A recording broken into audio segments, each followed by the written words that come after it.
cilok. Kirain. Yuk kita rasain. Satu ini berapa dibilang? Nggak tahu, tapi dikasih. Jangan bilang-bilang, malu kita direkam ini. Lembut ya? Temanku, ini punya Teh Nina. Lembut dengan saus kacangnya.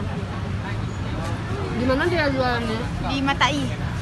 Di itu asrama tentara itu apa namanya? Japakeh itu lah.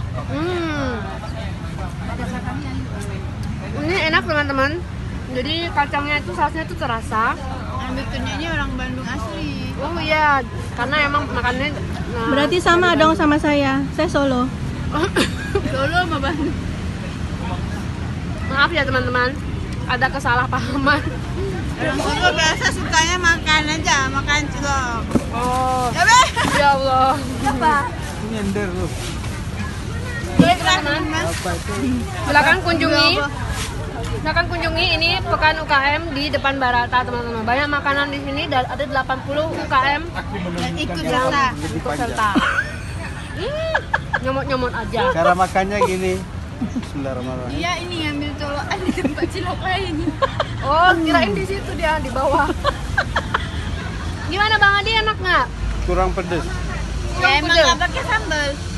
Kami nggak suka pedas, jadi nggak pakai sambal.